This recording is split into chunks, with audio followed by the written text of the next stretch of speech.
If you feel like going on an epic journey, then the Empress Ki on Netflix is an amazing pick.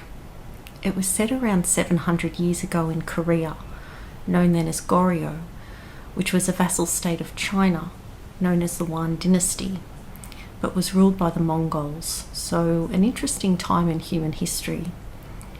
Besides being beautiful and culturally fascinating for an Australian like myself to watch, with a great soundtrack, the biggest strength is in the characters, some of whom are the best and most memorable maybe ever. I won't include any spoilers beyond what you can work out from the title and the first few scenes of the show. K-dramas can seem to take tragedy to a whole new level, and you might hate the writers and accuse them of sadism, but I do get what they're saying. We follow Nyang on what it takes for her to become empress and have the power needed to make things better for the people in the dynasty, including her homeland of Goryeo. But at what cost? Any viewer will surely say that the price was too high. It's quite a political show, so it has its fair share of narcissists and psychopaths drooling over power and control, and goes a lot into the workings of the palace with all the usual wheeling, dealing, scheming, smear campaigns and assassination attempts that seem to be part of life anywhere where money, status and power are involved.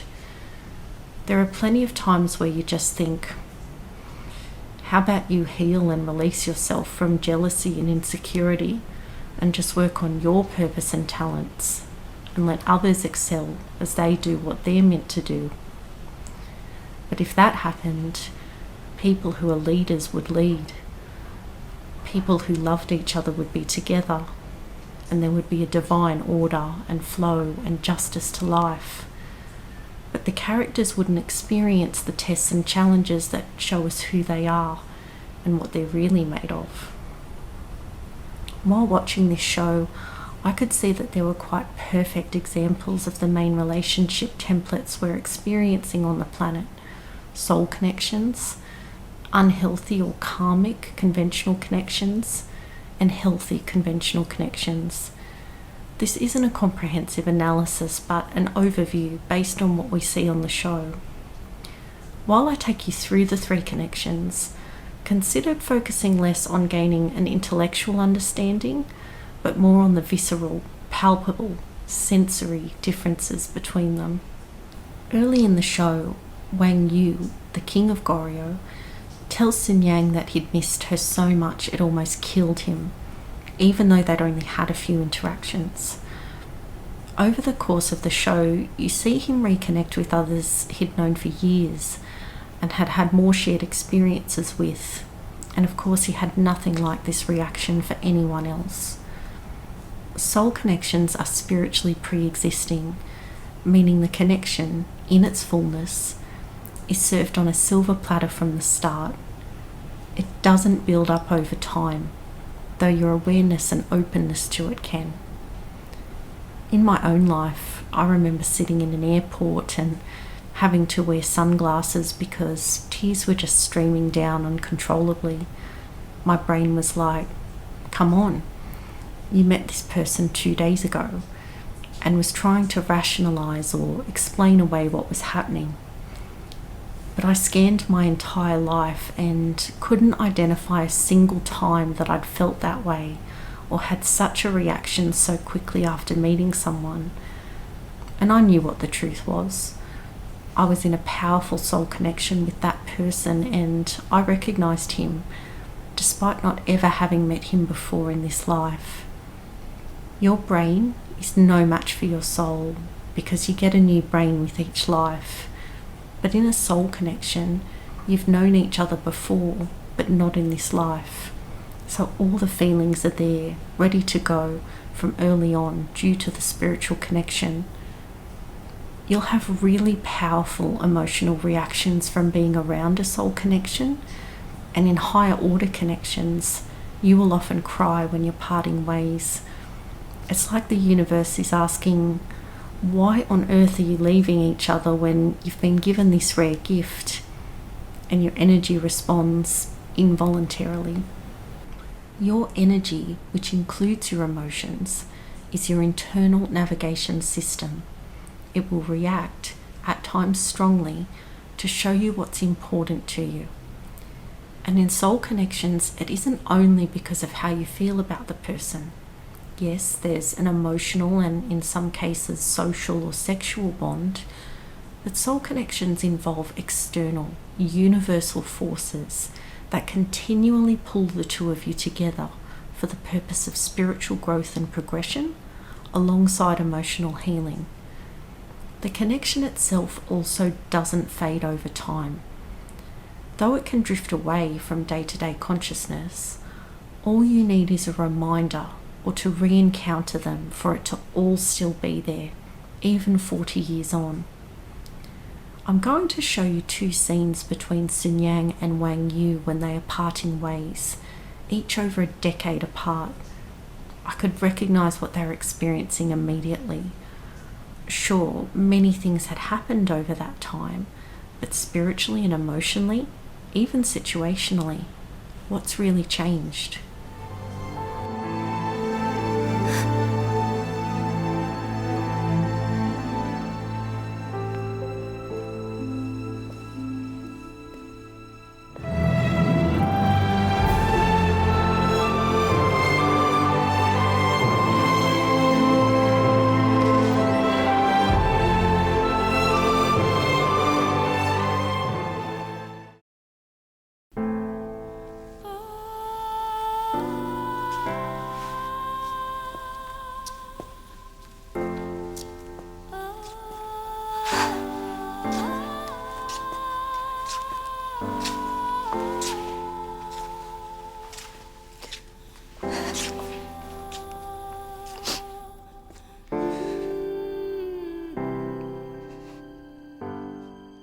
In the second scene, because Nyang had become the runner in the connection, she was also presented with all the reminders of where her soul was trying to steer her versus where her mind, will and ego had led her life path. So she was also grieving the loss of her homeland and the dreams she had for her life, which we'll touch on a bit more later. Something that happens a lot in soul connections is having visions of the other person, all the way through to actual spiritual visitations where your etheric body or astral body will travel to visit your connection. You might experience this through dreams, though it should be said there is a clear difference between simply dreaming about someone and having a visitation. The visitation will be a big experience and will affect you and stay with you, and will often communicate a message. But these can also happen while waking at any time. Nyang and Wang experience visions of each other at different times throughout the show to help them both survive, keep going, reconnect them, and convey information. And there's also one visitation. Sometimes you will pick up psychic information about the other because of the spiritual connection between the two of you as well. At a crucial, life-changing moment, Wang unconsciously picks up on the change in energy, which his horse immediately reacts to. Animals read energy just like we do, and have the benefit of not having an ego to rationalize, ignore, and filter things out. So respond immediately.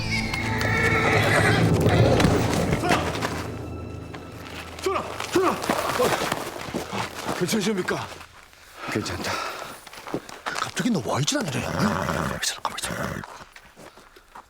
전박이가 원나라 좀 다녀와야겠다. 갑자기 원나라에 무슨 일로? Wang Yu's type of intelligence often involves sensing and feeling his way through things, like he just did there. Like most of us, most of the time, he wasn't tuned in enough to read the energy directly, but with the combination of what he'd been thinking for a while and the horse's reaction, he made an intuitive decision and moved into action. This scene is a great example of feeling the other person's energy in the connection. You may also have a telepathic link, though an empathic link is more common. There'll be times you can feel their presence and look around to see if they're there. even when you know that's not possible. Physically, you're wrong. Energetically, you're spot on. If you're the chaser, the stayer, the more aware one, the more open one, the more solid one, the one who faces the truth, the Wang you of the connection, it's important to learn how to clear out your energy space on a daily basis so you're not knocked off balance by their energy. A crucial thing to understand in soul connections is that their cycle traverses multiple lifetimes. In a previous video, I talk about the cycles and spirals of our lives. Say if there's a lifetime here and here and here and here, the connection cycle covers them like this. So in this lifetime, the most you'll ever get is a segment of the journey. Part of the tragedy in soul connections is that they usually remain unfinished and unresolved in this life. But remember, you're only ever getting a slice of the enormity of what this connection spans. That's why they feel so big, so destined, and like things can't be over between you. You're right. The connection is bigger than the both of you put together, traverses multiple lifetimes, and is certainly not over, even beyond death.